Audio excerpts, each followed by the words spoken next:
Hello everybody, it's Flat Cap Cafe Racer. I'm out on my Thruxton R Gym Dandy today. It's been a few weeks actually since I've been out. And actually I haven't been posting very many videos. I think the last video I posted before this one was the one where I was looking for the R12s. Trying to find an R12s to buy,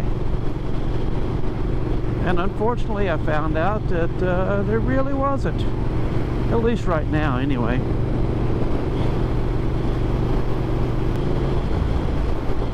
So at this particular time, on this gusty windy day, sorry for all the wind noise, but it's pretty windy out here.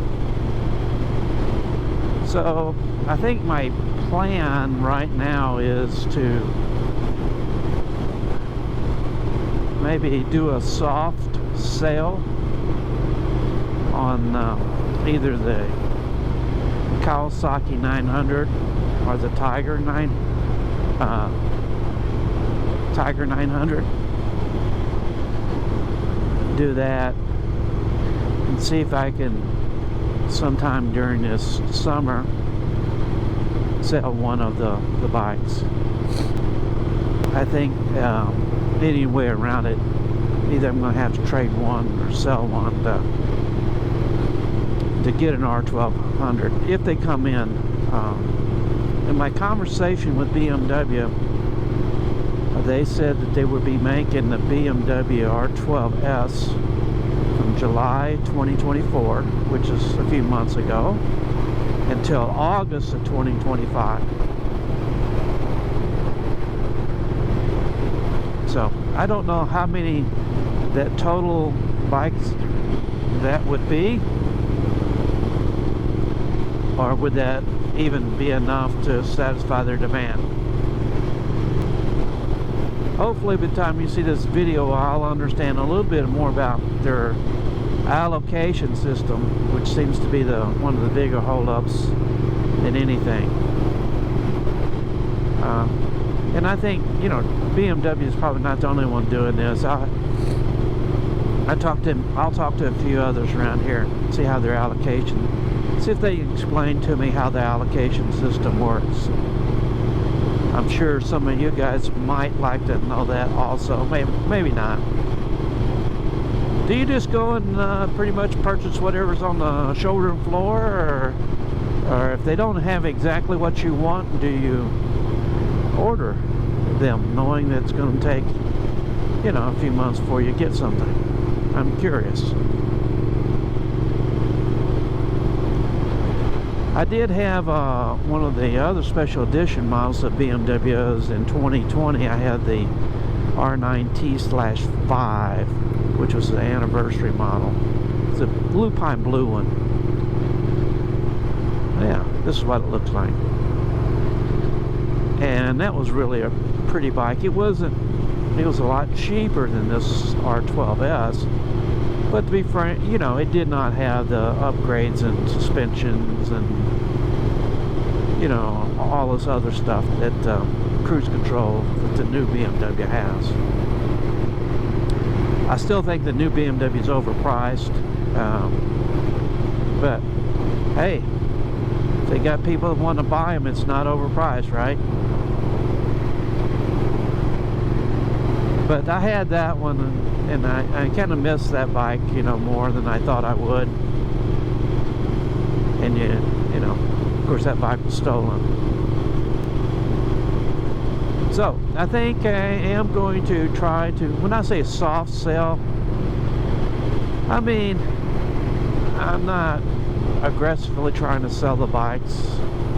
I'm not going to sell the bikes for very, very cheap. I'm going to sell them for fair market value.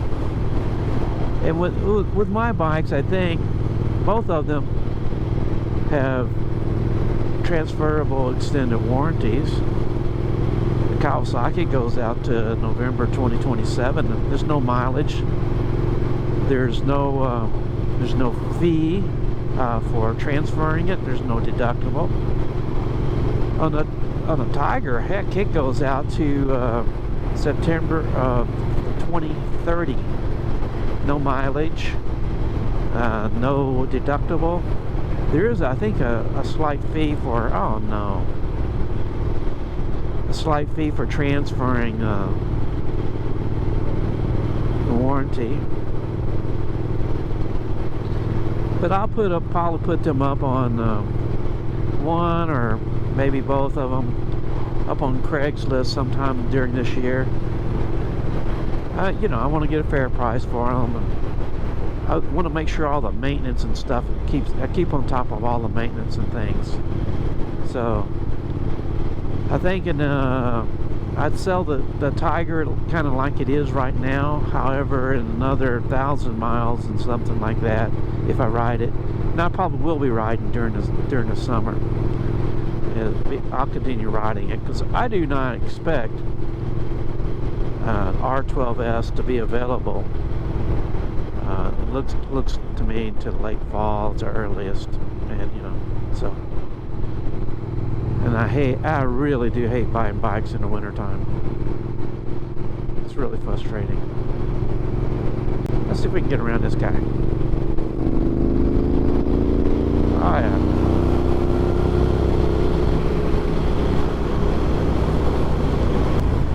I did do a ride. I haven't released the video going up into the mountains a little bit more where it's a little snowy and ice on the Tiger.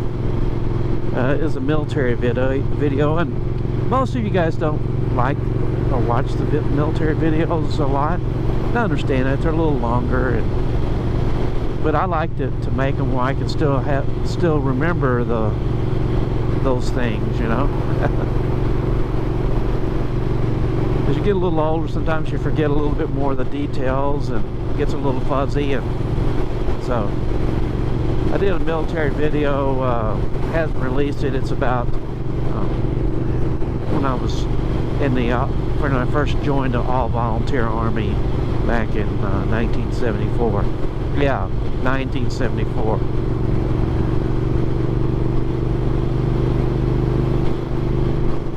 One of the things I haven't done on the videos, and I keep forgetting to do that, is to remind you guys that there's a live stream on Sunday night, UK time. It's 8 p.m. UK time. It's 1 o'clock in the afternoon here in the mountain time zone of the United States.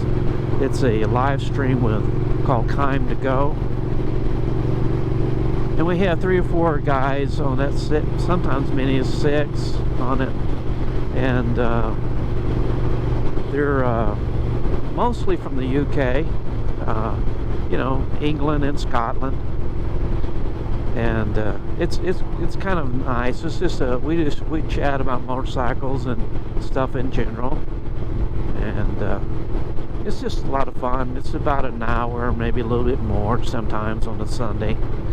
Trouble with the snow running off, what it does is kind of the water kind of comes across the road, right? It's all right, partner, I got you.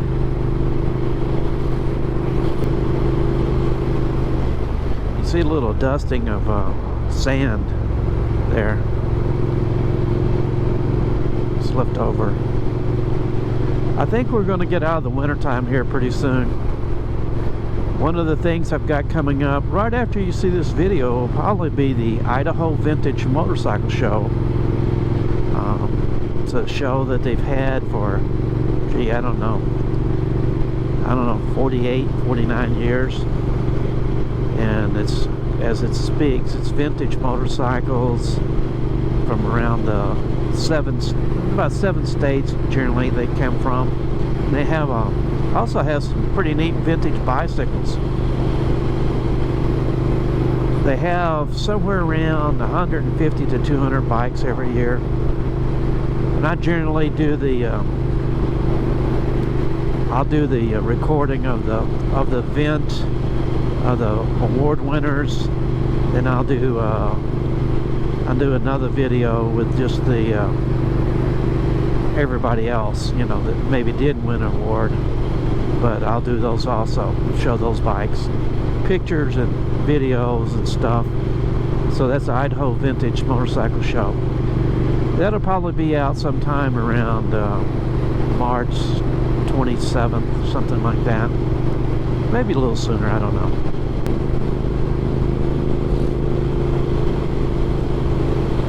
So if any of you guys that are in the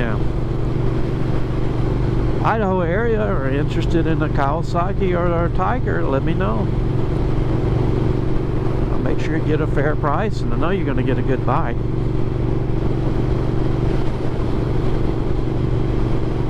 You can contact me, my email's on the website. You look under the home page.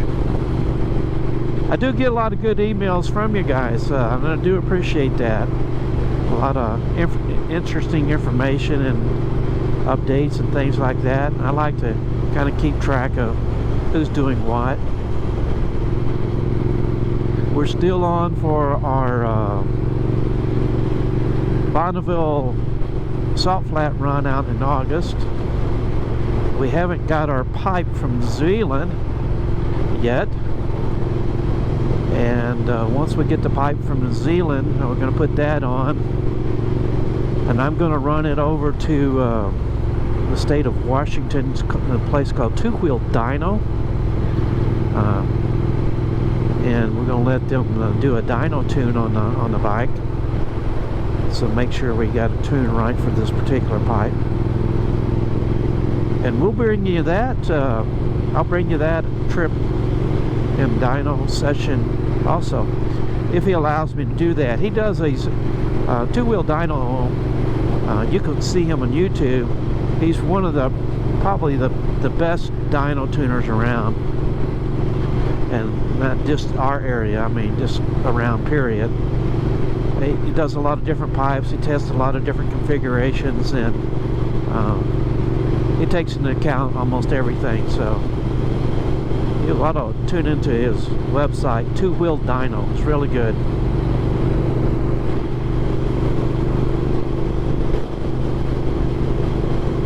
And I see that Richard and Carol, Banditman UK, they're starting to do a few more, getting back into doing some doggone videos. They've been out trouncing around in the continent a little bit, and doing some, well, actually it wasn't a continent, I don't guess, but they were gone for about 6 weeks doing a really nice job on their videos and things, and doing rides. I think they're back in England now, and I'm glad to see them back, and hopefully we'll see some more videos from those guys. They're really good. The All Year Motorcyclist, I watch him. He's in UK. Does a lot of riding. He does a good job on all this. And I think his buddy is two-wheeled Willie. Willie does, I don't know, I think he changes his bike more than I do. Ooh, this looks slippery. But I've never seen him actually ride his bike. He does it's kind of strange. He does most of his videos from his garage or a cemetery. But they're still pretty good. And a young man I watch, Slobo, I can't get it right. I'll put it up here. Slobo Lobo, I think is what his site's called. He does a lot of videos, commuting videos, and it's very entertaining and to watch and listen to. And you wouldn't think that just commuting videos would be, but that is pretty good, pretty doggone good. And I gotta give a badge out to NooBiker. He's really doing trying to encourage the people over in the UK to kind of take an interest in the legislation and the rules, and you know, getting out and doing petitions to get things done over there. And I wish him the best of luck on that, And if I was a voter in the UK, I'd sign up, but I'm not. Anyway, that's the end of this. I'm going to shift into 6th gear finally. See if anybody caught that. No, you didn't. Sorry. Thanks for joining me. This is a Flat Cap Cafe Racer saying hasta la pasta. We'll see you again on another ride. Maybe on the roll infield. Yeah, maybe on the roll infield. Join me and my friends at Flat Cap Cafe Racer for riding and racing.